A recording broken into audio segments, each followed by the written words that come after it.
Hello बच्चों। तो आज अपन मोल कंसेप्ट के नेक्स्ट लेक्चर में डिस्कस करते हैं कुछ और बातें। तो लास्ट लेक्चर में हमने मोल को कनेक्ट किया था मास से नंबर ऑफ पार्टिकल्स, ठीक है ना। तो हमने क्या सीखा था कि अगर अपन ऐसा बोले, देखो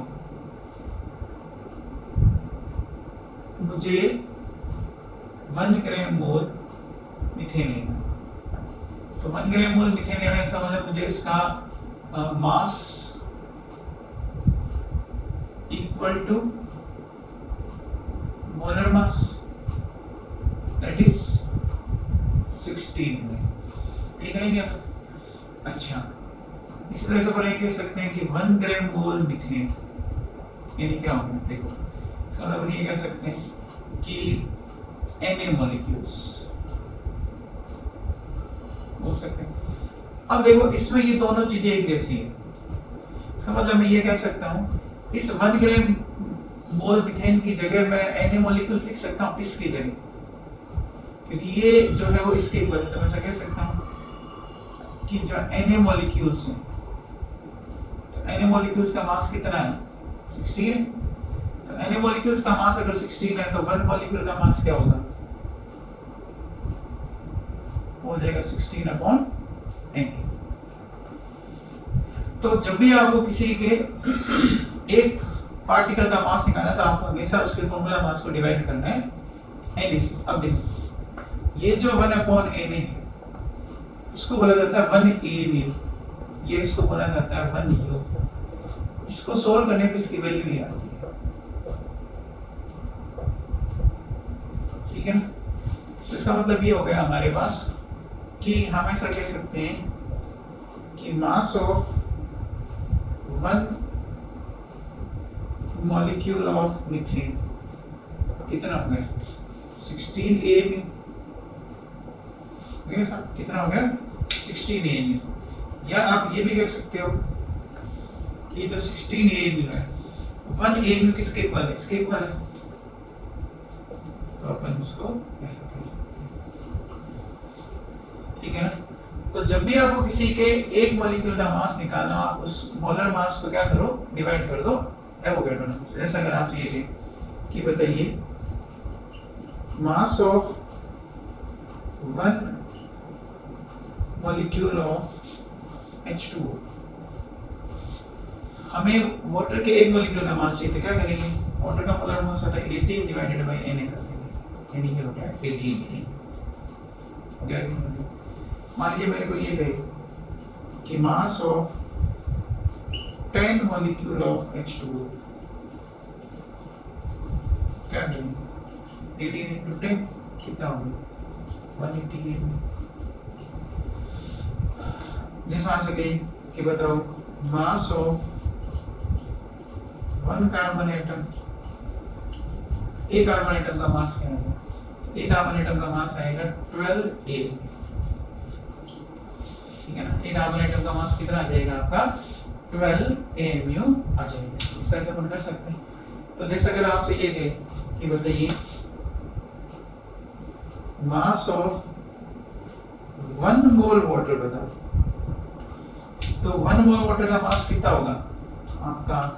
18 ग्राम होगा। अब देखो आप कहोगे 1 मॉलिक्यूल का मास 18 आ रहा है और इसका भी 18 आ रहा है, न्यूमेरिकल वैल्यू जरूर सिमिलर है लेकिन यूनिट अलग है। देखो यहाँ AMU है, यहाँ ग्राम है, सारा गेम यूनिट का ही होता है। जैसे कोई बोले कि किसी की जो एज है वो 18 डेज है, कोई बोले कि मैं 18 मंथ का हूँ, कोई बोले मैं 18 ईयर्स का हूँ, कोई बोले मैं 18 वीक का हूँ। तो आगे आप क्या बोल रहे हो वो इम्पोर्टेंट है, न्यूमेरिकल वैल्यू से नहीं है। हो सकता है कोई 18 आवर्स का ही हो, कोई 18 मिनट का ही हो, है ना। तो ये बहुत बड़ा डिफरेंस है, 18 एज में और 18 ग्राम में बहुत बड़ा डिफरेंस है, ठीक है ना। तो ये आपको समझ में आया होगा।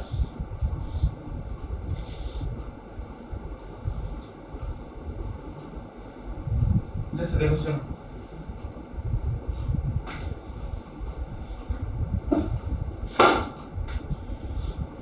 आपसे ये है कि बताइए मास ऑफ 1 मोल ग्लूकोज, तो ग्लूकोज होता है C6H12O6, कितना हो जाएगा 180 ग्राम। आपको कहीं mass of 1 molecule of glucose कितना हो जाएगा 188, ठीक है ना। तो 1 मोल ग्लूकोज और 1 molecule of glucose numerical value जरूर सिमिलर है। तो अगर आपको 1 ग्राम मोल ग्लूकोज चाहिए तो आपको क्या करना है, ठीक है ना। तो देखो सुनो, अगर आपको 1 ग्राम मोल चाहिए है ना, तो इसकी यूनिट हो जाएगी ग्राम। और 1 मॉलिक्यूल चाहिए, 2 मॉलिक्यूल चाहिए, तो इसकी यूनिट हो जाएगी आपकी डी, ठीक है। जैसे अब आपसे ये कहें कि बताइए 10 मॉलिक्यूल ऑफ ग्लूकोज,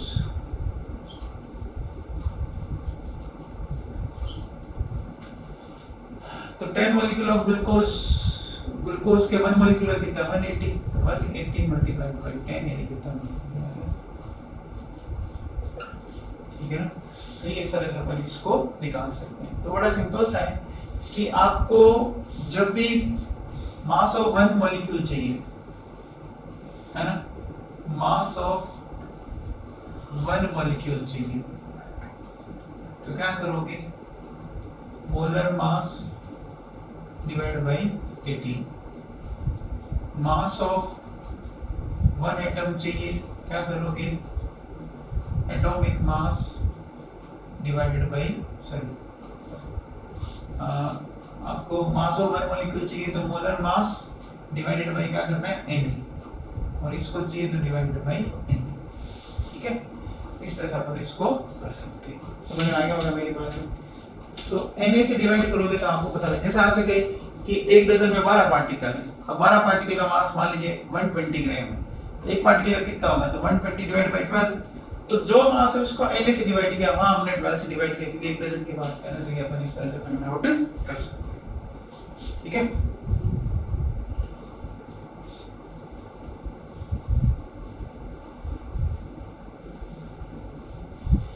ये तो हमने बात की कि किस तरह से हम एक मॉलिक्यूल, एक मोल को फाइंड आउट कर सकते हैं। अब देखो सुनो, अब सपोज आपसे बात करते हैं अपन कैलकुलेशन ऑफ मास परसेंटेज। तो कैसे करेंगे, देखो mass of particular element divided by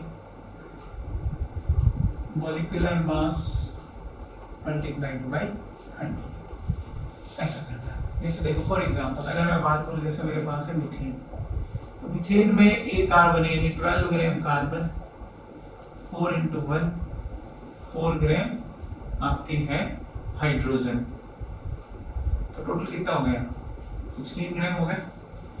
तो अब अगर आपको इसमें कहे कि बताओ इसमें मास परसेंटेज ऑफ कार्बन होगा, कैसे बताओगे, कार्बन का कितना है 12 डिवाइडेड बाय 16 into 100 कितना हो गया 75%। मास परसेंटेज ऑफ हाइड्रोजन क्या करोगे 4/16 into 100 कितना हो गया 25%। इस तरह से कर सकते हैं। अच्छा, अगर अपन ये कहें कि mole ratio of carbon to hydrogen, तो कार्बन का मीथेन में 1 मोल है, हाइड्रोजन के 4 है। आपसे कहें कि बताओ mass ratio of carbon to hydrogen क्या हो गया बताओ, तो कार्बन का 12 था, हाइड्रोजन का 4 था। इसमें से कर सकते हैं, ठीक है। जैसे सपोज आपको ग्लूकोज दे दी, अब ग्लूकोज में अलग अलग परसेंटेज निकालना है, कार्बन की, हाइड्रोजन की, ऑक्सीजन की। कैसे करेंगे यार, देखिए 12 into 6 ये तो है कार्बन, फिर 12 into 1 ये क्या है हाइड्रोजन, फिर 16 into 6 ये है ऑक्सीजन, तो ये टोटल हो गया 180 ग्राम, ठीक है। यहां से अगर अपन देखें तो देखो हमें निकालना है मास परसेंटेज ऑफ कार्बन, तो क्या हो जाएगा देखो 72 divide by 180 into 100। Mass percentage of hydrogen 12 divided by 180 into 100, mass percentage of oxygen 96 divide by 180 into 100। तो जिसका निकालना उसका mass divide by total mass. जैसे सपोज मेरे पास है यूरिया, अब इस यूरिया की बात करें तो यूरिया में आपको निकालना है मास परसेंटेज ऑफ नाइट्रोजन। कैसे निकालेंगे? देखो यहाँ अगर आप देखो तो नाइट्रोजन का टोटल मास है, 2 एटम है, 2 एटम का हो गया 28, 14 होता है नाइट्रोजन का। और इस पूरे का मॉलिक्यूलर मास निकालो, 2 नाइट्रोजन का 2 into 14, 4 हाइड्रोजन है, तो आपका हो जाएगा 4 into 1, 1 कार्बन है, 1 ऑक्सीजन है, आएगा 60 into 100, सोल्व करने पर आएगा 46.66%। तो इस तरह से अपन इसको निकाल सकते हैं मास परसेंटेज। मोल परसेंटेज, मोल का रेशियो सिंपल है, जो आपको फॉर्मूला दे रखा है, जैसे इसमें कुछ है 6 12 में 6 तो क्या आ जाएगा 1 to 1। मास रेशियो ये जो ले रखा है उसको आप क्या करो, रेशियो के फॉर्म में ले लो, है तो ये आ जाएगा इस तरह से। तो ये बात होगी। अब देखो सुनो, अब आपसे अगर कोई पूछे मिनिमम मॉलिक्यूलर मास का कंसेप्ट, तो मिनिमम मॉलिक्यूलर मास का कंसेप्ट क्या है वो मैं एक्सप्लेन करता हूं आपको।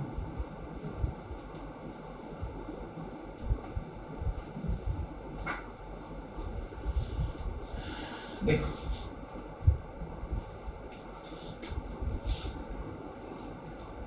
Concept of minimum molecular mass.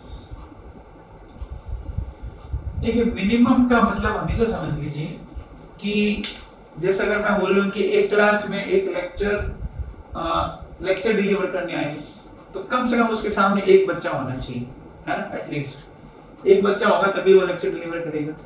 आपको किसी से बात करनी हो तो कम से कम आपके सामने क्या एक बंदा होना चाहिए, एक से ज्यादा हो सकते हैं, कम से कम एक होना चाहिए। तो अपन ऐसा बोलेंगे कि जब भी हमें मिनिमम मॉलिक्यूलर मास निकालना है तो उस एलिमेंट का कम से कम एक एटम होना चाहिए, ठीक है। तो अब देखो कैसे करेंगे, सुनो। जैसे सपोज आपसे क्वेश्चन ऐसा दिया जाए कि a compound contains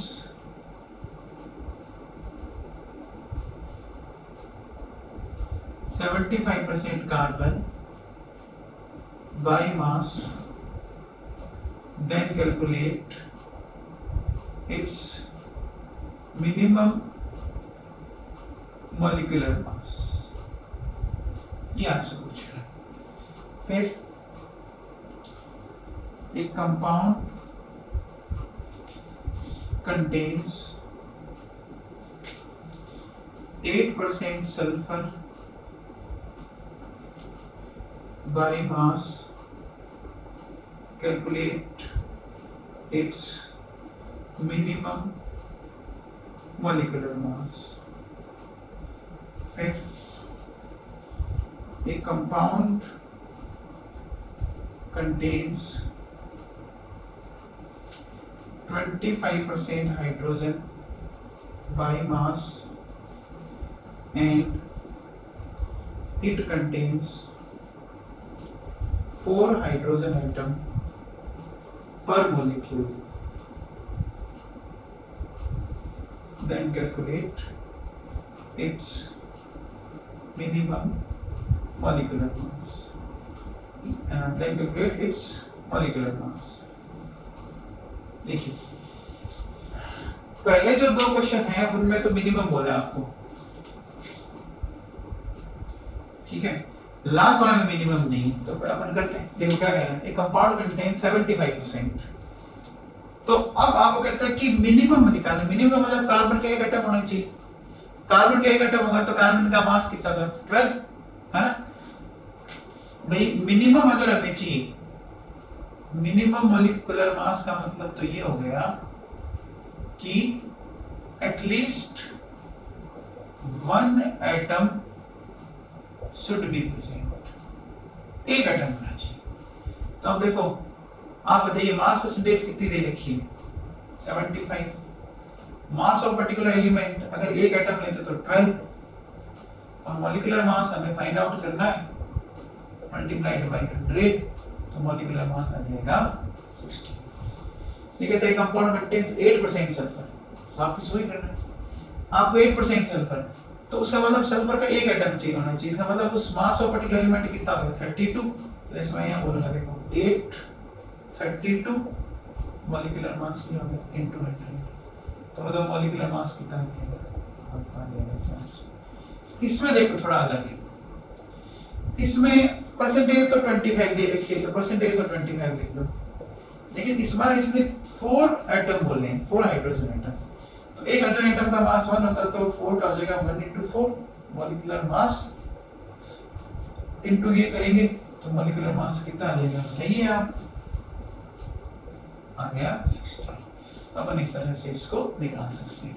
मिनिमम कहे तब तो एक एटम लेना है, और अगर आपको नंबर दे दे तो उस नंबर के अकॉर्डिंग फिर आपको कैलकुलेट कर लेना होता है, कोई बड़े इसमें इशू नहीं, ठीक है ना।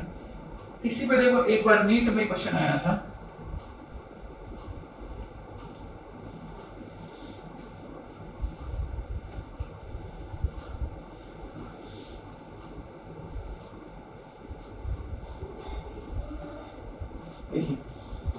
कहता है कि haemoglobin contains 0.33% Fe by mass. Then calculate its molecular mass if one molecule contains 4 Fe atom. अच्छा, अभी थोड़ी देर पहले हमने सीखा था कि एक मॉलिक्यूल का मास जनरली जो अपन निकालते हैं वो एमयू होता है और एक मोल का ग्राम होता है। तो अब देखो फॉर्मूला हमारा ये चलेगा, मास परसेंटेज है ना, तो मास परसेंटेज कितनी दे रखी है 0.33, मास ऑफ पर्टिकुलर एलिमेंट आपको कहता है कि 4 Fe एटम है, तो 4 Fe का कितना होता है 56, और यहां से अपन मॉलिक्यूलर मास अपने को इसको निकालना है, तो सोल्व करेंगे तो हमारा आंसर आ जाएगा। तो इस तरह से अपन निकाल सकते हैं, ठीक है ना। चलिए, तो ये अपन मॉलिक्यूलर मास को इस तरह से निकाल सकते हैं। तो परसेंटेज आना चाहिए आप लोगों को ढंग से, परसेंटेज अगर आता है तो आप आराम से कर सकते हैं। अब देखो सुनो, अब अपन मोल को वॉल्यूम से कोरिलेट करते हैं। तो मोल को वॉल्यूम से कोरिलेट करना है, तो मोल वर्सेस वॉल्यूम। देखो ये वैसे तो क्या है, it is useful only for ideal gases, ये सिर्फ और सिर्फ गैसेस के लिए यूजफुल है, सॉलिड और लिक्विड के लिए यूजफुल नहीं, क्योंकि सॉलिड और लिक्विड का वॉल्यूम तो क्या होता है कांस्टेंट होता है ना। लेकिन अगर अपन देखें गैसेस का वॉल्यूम कांस्टेंट नहीं होता, चेंज होता रहता है, तो गैसेस के केस में ये ज्यादा इंपॉर्टेंट है, ठीक है ना। तो अपन इसको कैसे एक्सप्लेन करते हैं, ध्यान देखिए। सबसे पहले एक कंडीशन आती है एसटीपी कंडीशन। एसटीपी का मतलब होता है स्टैंडर्ड टेम्परेचर एंड प्रेशर। तो स्टैंडर्ड का मतलब होता है जो हम लोगों ने मान रखा है, जो हमने एज्यूम कर रखा है। स्टैंडर्ड टेम्परेचर अपन लेते हैं 0 डिग्री सेल्सियस। 0 डिग्री सेल्सियस का मतलब होगा 273 kelvin and 1 atm pressure. 0 degree Celsius यानी 273 केल्विन एंड 1 atm प्रेशर। इस तरह से अपन इसकी बात करते हैं। तो ये कंडीशन अगर आपको स्पेसिफाइड है क्वेश्चन के अंदर, इसका मतलब वो क्या है, आपका स्टैंडर्ड कंडीशन है। तो अब देखिए, volume of 1 mole ideal gas at STP है ना, ये आता है आपका 22.4 लीटर। ये अपन प्रूव कर सकते हैं आइडियल गैस इक्वेशन से। तो जो बच्चे 11th के हैं वो तो एक बार इसको लर्न कर लें, है ना। 22.4 लीटर, आगे एक चैप्टर आएगा स्टेट ऑफ मैटर, आप उसमें सीखेंगे, ठीक है। अब इस 22.4 लीटर का आप ये भी कह सकते हो 22.4 डेसीमीटर क्यूब, आप इसको ये भी कह सकते हो और आप इसको ये भी कह सकते हो। क्यों? क्योंकि देखो क्या होता है, 1 लीटर 1 डेसीमीटर क्यूब के इक्वल है, 1000 ml के इक्वल है या 1000 सेंटीमीटर क्यूब के। एग्जैक्टली ये जो निकलता है वो आइडियल गैस इक्वेशन से निकलता है। आइडियल गैस इक्वेशन होती है PV = nRT। तो 11th के बच्चे तो एक बार याद कर लें। इस आइडियल गैस इक्वेशन में देखो क्या है, P जो होता है ये होता है आपका प्रेशर होता है, V जो है वो वॉल्यूम है, N जो है वो मोल है, R जो है वो एक गैस कांस्टेंट होता है और जो T है वो टेम्परेचर होता है। तो अगर आपको वॉल्यूम फाइंड आउट करना है तो आप करेंगे nRT/P। तो N की वैल्यू 1 है, R की वैल्यू होती है 0.0821, टेम्परेचर 270, प्रेशर 1। सोल्व करने के बाद है 22.4 लीटर। ठीक है ना। तो 11th के अगर बच्चे हैं तो सिर्फ याद ही कर लें 22.4 लीटर, है ना। लेटर ऑन अपन इसको एक्सप्लेन करेंगे।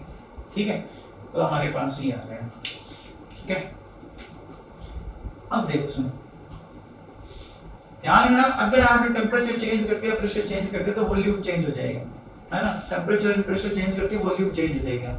आपको कह दिया टेम्परेचर मैंने ले लिया मान लीजिए 25 डिग्री सेल्सियस, प्रेशर ले लिया 2 atm, तो ये नहीं रहेगा, ये ध्यान रखना। अब देखो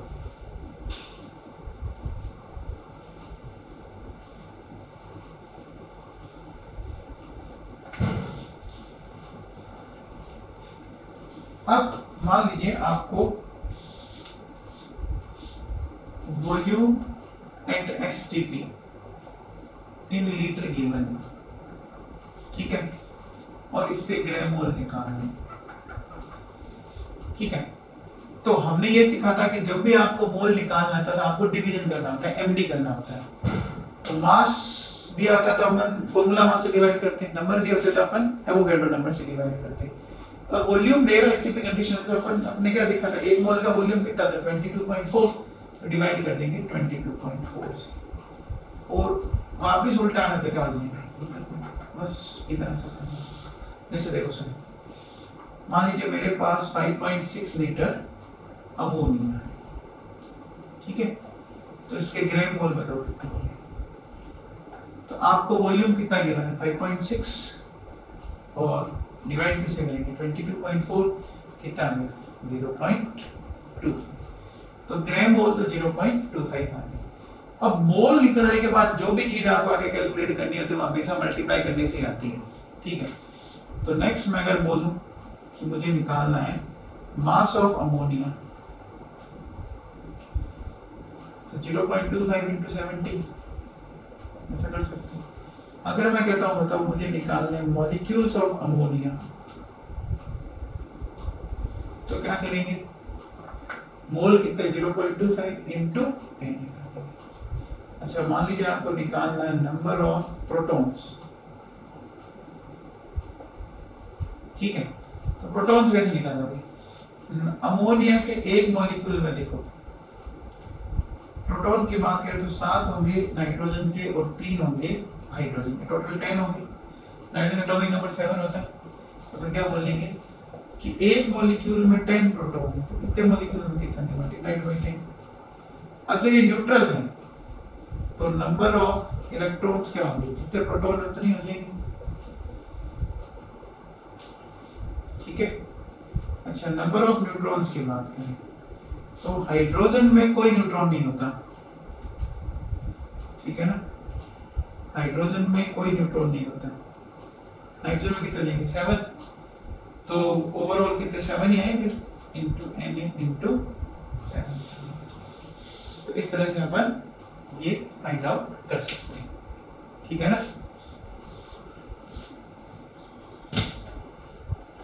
ये हमने कैलकुलेट किया 5.6 लीटर अमोनिया एट STP। ठीक है, सपोज जैसे आपको ये कह दें 67.2 लीटर मीथेन एट STP है, तो सबसे पहले ग्राम मोल निकालना है, क्या करेंगे 67.2 डिवाइड बाय 22.4 कितना है 3। ठीक, फिर देखो, फिर अगर अपन बात करें ग्राम मोल के बाद नंबर ऑफ मॉलिक्यूल्स, तो कितना 3 into Na। फिर अगर मान लीजिए आपसे बोले कि नंबर ऑफ एटम्स बताओ, तो हमारे पास इतने मॉलिक्यूल है और हर मॉलिक्यूल में मीथेन में 5 एटम है, एक कार्बन का 4 हाइड्रोजन के, तो मल्टीप्लाई में क्या कर देंगे 5 कर देंगे। फिर नंबर ऑफ प्रोटॉन्स बताओ,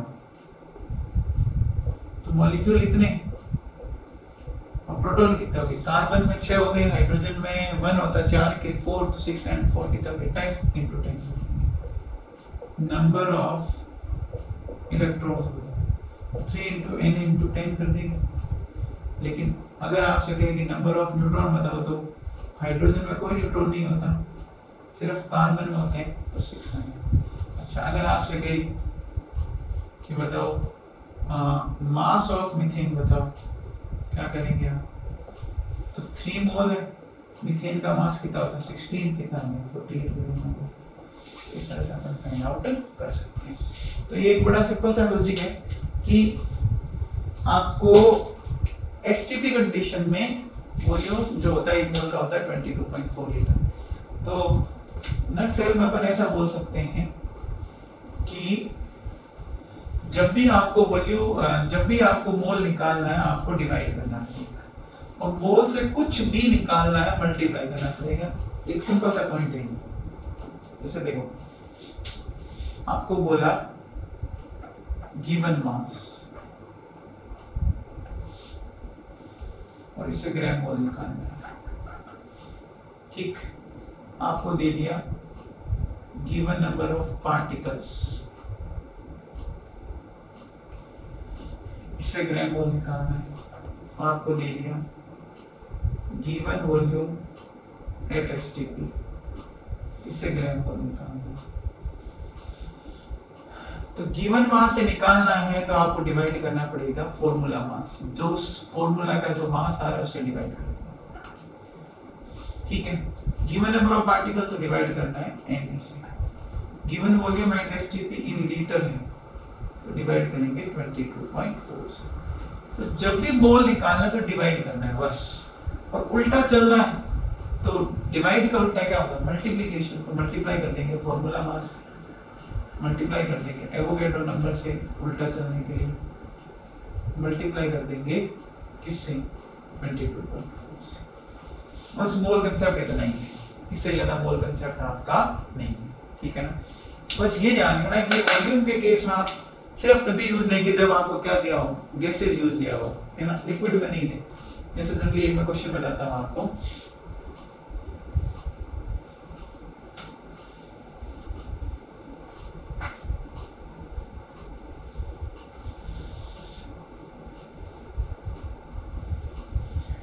हमने जो ये वैल्यू निकाली वो निकाली आइडियल गैस इक्वेशन से, तो वो तो गैसेस में लगती है, लिक्विड में मत लगा देना। जैसे देखो सुनो, मैं बोल रहा हूँ कि मेरे पास है 18 ml वाटर, अब जैसी वॉल्यूम दिखता है जनरली बच्चा 22.4 लीटर यूज करने लग जाता है, लेकिन आपको पता है वाटर तो लिक्विड ही स्टेट में मिलता है आपको, जब तक वेपर नहीं गए तब तक आप वाटर को वेपर नहीं लेंगे, ठीक है।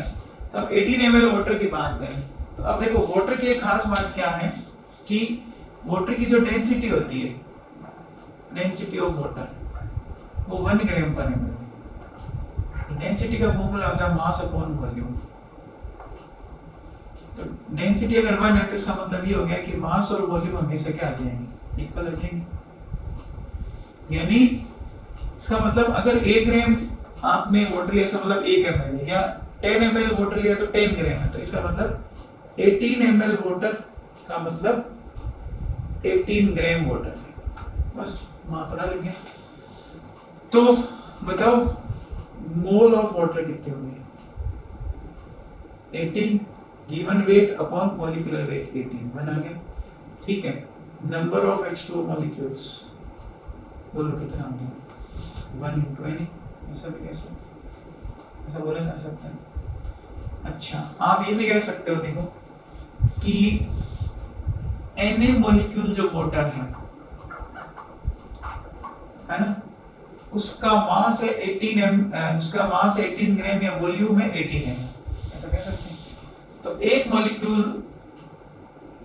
का कितना वॉल्यूम होगा, ये क्वेश्चन नीट में आता है, इसको सॉल्व करने के आंसर आ जाएगा हमारे पास, सिंपल सी बात। अब देखो आपसे अगर कि calculate number of atoms in 0.1 mole triatomic case। आपके पास कोई ट्राइएटॉमिक केस के 0.1 मोल उसमें number of atoms find out करने। तो देखो सुनो, ट्राई का मतलब होता है जिसमें 3 एटम हो, डाइएटॉमिक का मतलब जिसमें 2 एटम हो, मोनोएटॉमिक का मतलब देखो जैसे हीलियम, नियोन ये मोनोएटॉमिक होती है, ऑक्सीजन, नाइट्रोजन, क्लोरीन ये डाइएटॉमिक है, ओजोन क्या है, ट्राइएटॉमिक है। तो ट्राइएटॉमिक, तो अब देखिए अगर अपन बात करें मोल कितने हैं 0.1, तो मॉलिक्यूल्स कितने हो गए 0.1 इंटू Na। तो अब देखो नंबर ऑफ एटम्स निकालने हैं, तो 0.1 इंटू Na मल्टीप्लाइड बाई 3 क्यों? क्योंकि एक मॉलिक्यूल में 3 एटम होंगे ट्राइएटॉमिक में, अपन इस तरह से इसको फाइंड आउट कर सकते हैं, ठीक है ना। अब देखिए आपसे अगर कोई ये कहे कि देखो पूछता है कि which has maximum number of molecules, जैसे आपको बोला 32 ग्राम ऑक्सीजन, आपको बोला 64 ग्राम SO2, आपको बोला 10 ग्राम हाइड्रोजन और आपको बोला 28 ग्राम नाइट्रोजन। तो सबसे पहले मोल निकाल लीजिए, जिसके मोल ज्यादा होंगे उसमें मॉलिक्यूल अपना भी ज्यादा आ जाएंगे। तो सबसे पहले देखो ए की बात करें, तो ए में क्या होगा, मोल ऑफ ऑक्सीजन कितने आ जाएंगे 32 डिवाइडेड बाय 32 1। बी में देखो मोल ऑफ SO2, इसका देखो SO2 का मास आएगा सल्फर का 32, ऑक्सीजन का 16, तो 2 का हो गया 32, तो ये भी 64 हो गया 1। सी में देखिए मोल्स ऑफ हाइड्रोजन, तो 10 डिवाइडेड बाय 2 यानी कितने आ गए 5। फिर मोल्स ऑफ नाइट्रोजन कितने आ गए 28 डिवाइडेड बाय 28 ये 1 आ गए। तो अब हमारे पास मोल्स आ गए, हमें अगर मॉलिक्यूल्स निकालने हैं तो 1 into Na, 1 into Na, 5 into Na, 1 into Na। तो ये हमने मोल कंसेप्ट को एक बार हमने डिस्कस कर लिया। तो आज की क्लास में अपन इतना ही लेते हैं, इसके बाद नेक्स्ट चैप्टर में अपन मोल कंसेप्ट के कुछ और प्रॉब्लम डिस्कस करेंगे। थैंक यू बच्चों।